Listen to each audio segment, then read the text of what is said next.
Long before the Romans, the Etruscans thrived in central Italy around 900 BCE. They built fortified cities, designed intricate tombs decorated with colorful frescoes, and mastered bronze work. Their religious rituals, architecture, and engineering would later shape Roman civilization.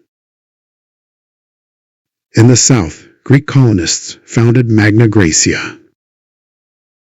Cities like Naples and Syracuse buzzed with theaters, temples, and marketplaces. They brought philosophy, mathematics, and democracy, blending Greek ideas with local traditions. Meanwhile, Phoenician merchants expanded into Sicily and Sardinia. They built harbors and introduced glass, textiles, and exotic goods from the east, turning Italy into a trading hub. Across the peninsula, Italic tribes such as the Latins, Samnites, and Umbrians lived in small hilltop villages. They farmed, worshipped nature gods, and trained warriors, forging traditions of loyalty and honor.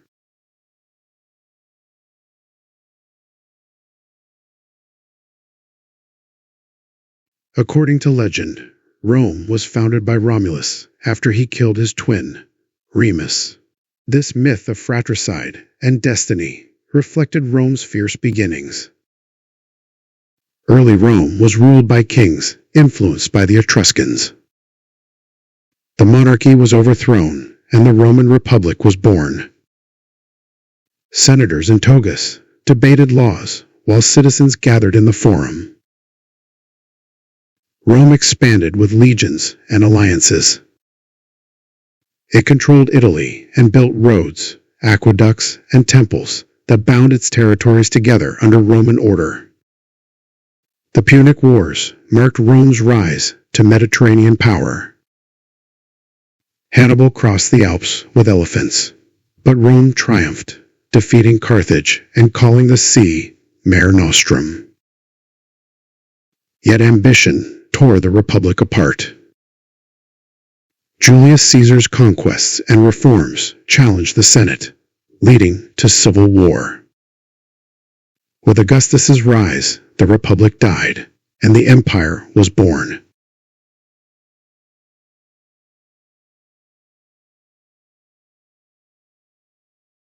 Rome faced crisis as economic troubles, corruption, and endless wars weakened its power. Invading tribes pressed at its borders, and emperors rose and fell in rapid succession. The Western Roman Empire fell when Odoacer deposed Romulus Augustulus, its last emperor.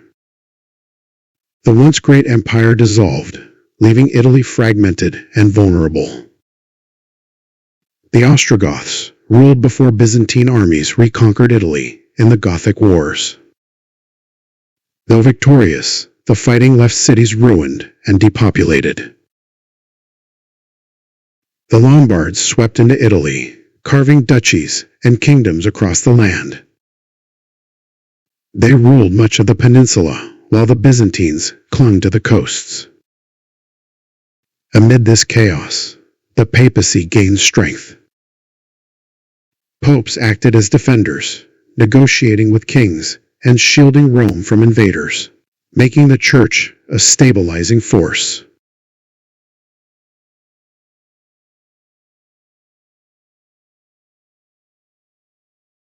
Charlemagne's Franks swept into Italy, defeating the Lombards and crowning himself King of the Lombards. Later, Pope Leo III crowned him Emperor, forging the Holy Roman Empire and tying Italy's fate to northern Europe. After Charlemagne's death, Italy fractured once more. Feudal lords built castles across hills and valleys, ruling small territories. Constant warfare left peasants struggling to survive, bound to their lands. The papacy continued to wield influence, balancing between emperors and local rulers.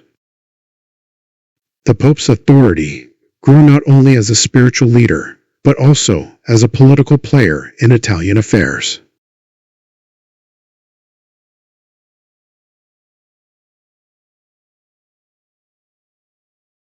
The papacy continued to wield influence, balancing between emperors and local rulers. The Pope's authority grew not only as a spiritual leader, but also as a political player in Italian affairs. Venice grew into a maritime empire. Its fleets controlled trade across the Mediterranean, while the Doge presided over the Republic from the opulent halls of the Doge's palace. The rivalry between the papacy and the Holy Roman Empire ignited the struggles of the Guelphs and Ghibellines, dividing Italian cities into warring factions.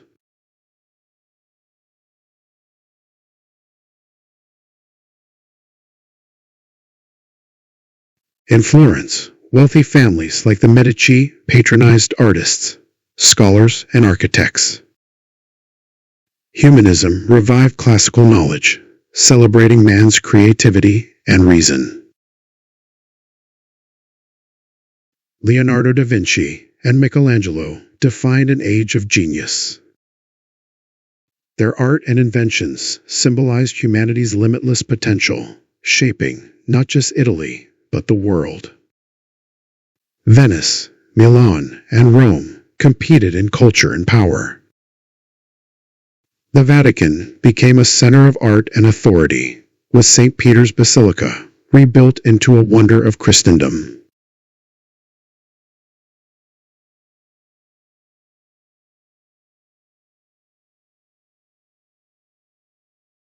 Italy became a battleground for European powers. France, Spain, and the Holy Roman Empire fought over the wealthy peninsula, leaving cities scarred by war and plunder. By the 17th century, Spain controlled much of Italy, ruling Naples, Sicily, and Milan. Venetian and papal independence persisted, but Italy was no longer the center of world power. As Venice's power declined, trade routes shifted toward the Atlantic, enriching Spain, Portugal, and later the Netherlands. The once mighty maritime republics of Italy faded, their galleys and merchants losing ground to oceanic empires. After the War of Spanish Succession, Austrian Habsburgs replaced Spain in controlling parts of Italy, including Milan and Tuscany. Austria's rule brought reforms, but also deep resentment among Italians who longed for independence. The Papal States remained under the Pope's authority, resisting outside control, but often caught between greater powers. Religious festivals and papal processions coexisted with political maneuvering and military tension. Napoleon later swept through Italy, toppling old regimes and inspiring revolutionary ideals. His campaigns sparked both hope and destruction, planting seeds for future unity.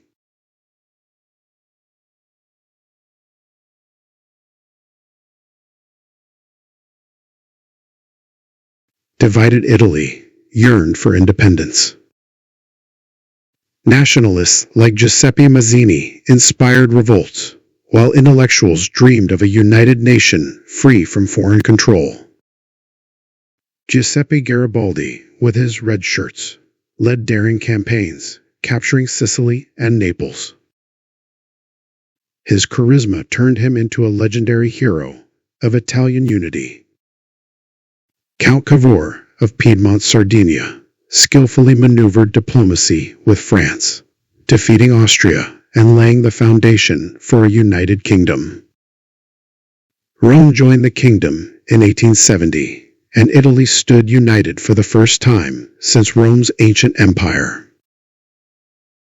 Yet divisions between North and South remained sharp.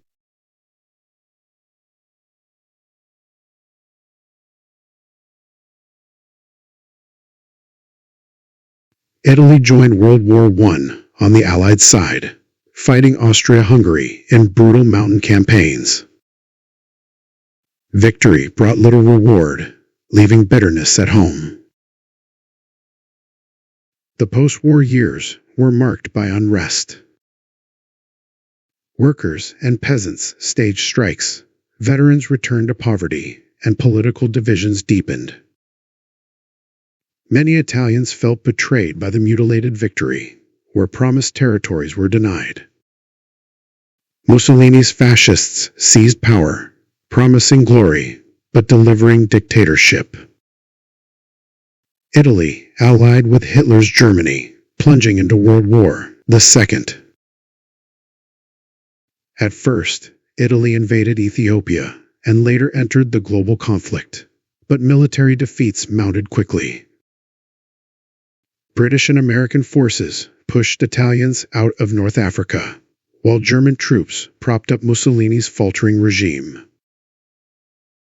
The Allies invaded Sicily and marched northward. Bombings devastated Italian cities, while Germans occupied much of the country after Mussolini was briefly deposed. Resistance movements sprang up across mountains and cities, uniting workers, students, and peasants against fascist and Nazi forces. War devastated Italy. The Allies advanced slowly through the peninsula, fierce battles raging at Monte Cassino and Anzio. Civilians endured hunger, destruction, and reprisals as the tide of war turned. Partisan resistance grew stronger, and by the end of the war, Mussolini's fascist regime collapsed. The monarchy lost its prestige, and Italians longed for a new political future.